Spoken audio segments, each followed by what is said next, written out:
Just because you got a DJI Pocket 3 doesn't mean you're gonna get good footage. So in this video, I wanna show you the difference between pro gimbal moves and beginner gimbal moves to show you how much better your footage will be when you put a little bit of thought into it.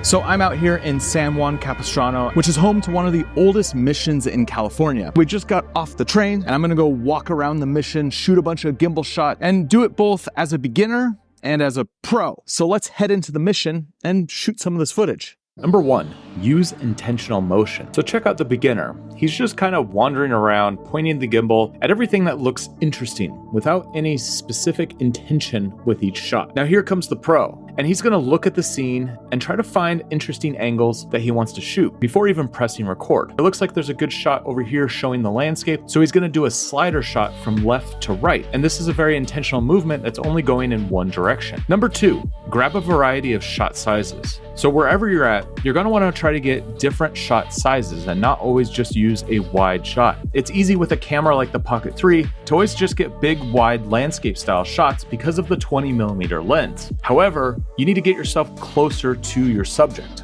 So the beginner, he's just walking around getting the big wide shots from eye level, whereas you see the pro going in for close-ups, actually getting close to objects and really seeing some detail rather than standing back and always just getting something from that wider perspective. Now, if you're struggling to figure out different shot sizes, you can use the 9-shot rule. 2 extreme wide shots, 2 wide shots, 2 medium shots, 2 close-up shots, and 1 unique angle. Use these 9 shots whenever you get to a scene and you'll have more than enough footage to cut a little sequence out of this footage. Number 3, get reaction shots. So check out the beginner here. He has the camera pointed away from himself, just filming everything in the distance. And yeah, some of these shots are gonna look pretty good, but you wanna add that touch of a human element. So whether you're shooting something like a vlog or even something like a documentary, you wanna make sure to turn the camera around and film people and get the reactions as they're moving through the space. You wanna be able to create some sort of human connection when you're making your video. Now, number 4 is use foreground elements. Here comes the beginner. He just walked through this really cool arch to film this fountain and these bells in the distance. But as he's shooting this big wide shot again,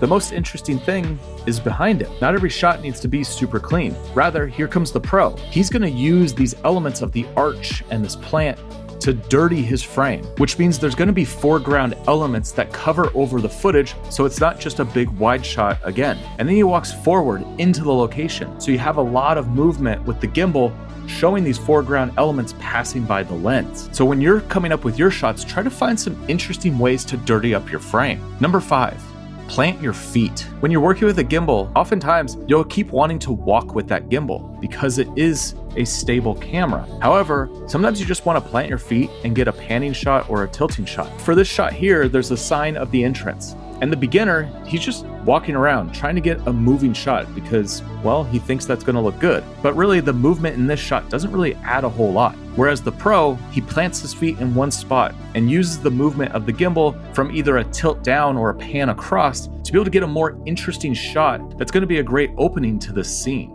Now, before we get into number 6, I just want to mention that all of these shots were filmed using D-Log-M, and I've color graded all of this footage using my set of adventure LUTs. And I have a whole set of LUTs that were specifically created for DJI Pocket 3 D-Log-M footage.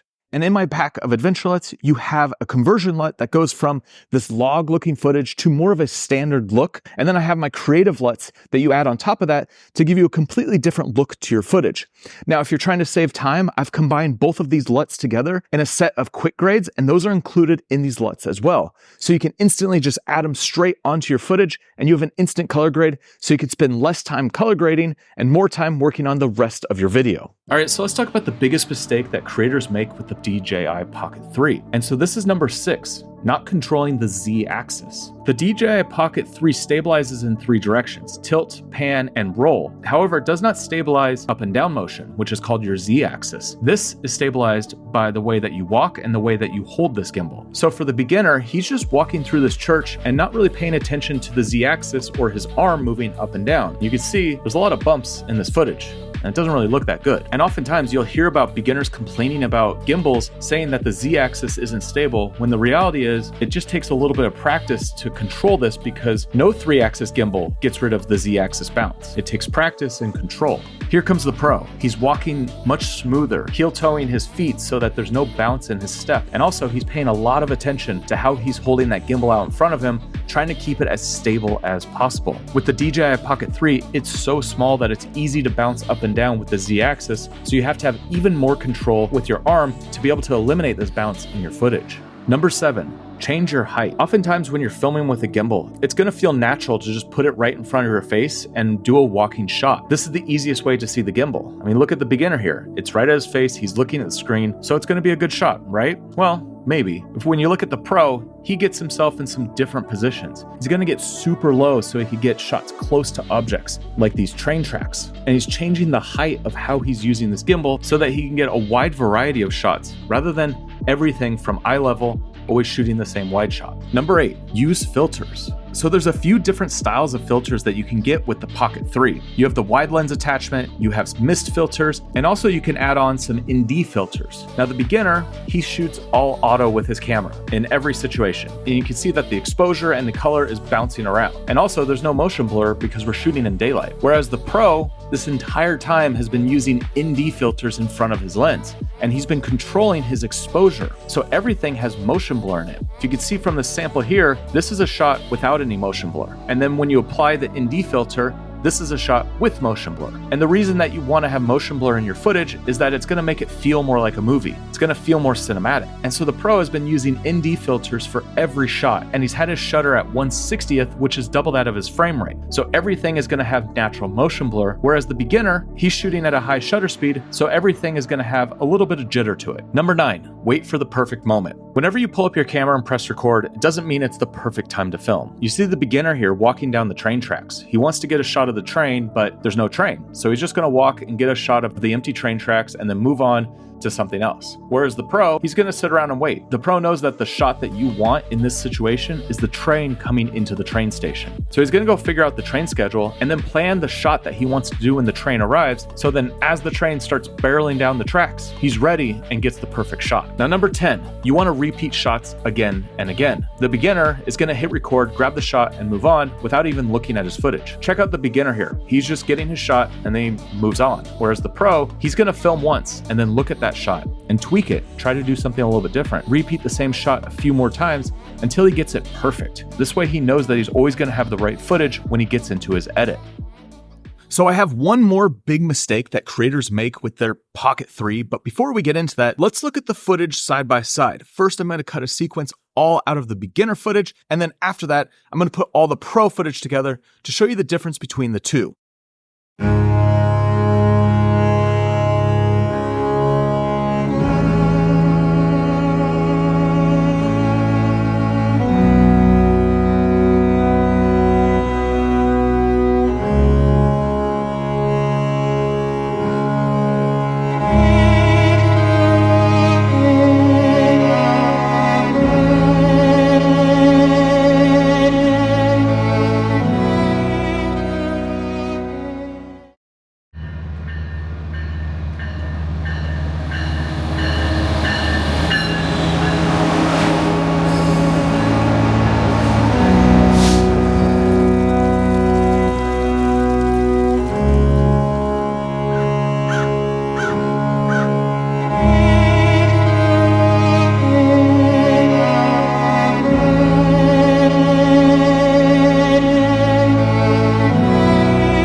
So could you tell the difference between both of those edits? Now, the biggest mistake that creators make with the Pocket 3 or any other camera is focusing too much on the gear and not enough on what you're actually filming or the story. I would rather watch a video with bad visuals that tells a really good story than a video that is technically perfect but has no reason to why I'm watching this video. It's just pretty footage. So the biggest thing that you want to focus on is the idea and what it is that you're creating, and not always so much about the technical side of things and making everything perfect. Now, if you want to see a complete beginner's guide to the DJI Pocket 3, make sure you check out this video right here. And also, if you want to see a video that's going to help you with your storytelling techniques, then check out this video right here. I'll see you on the next one.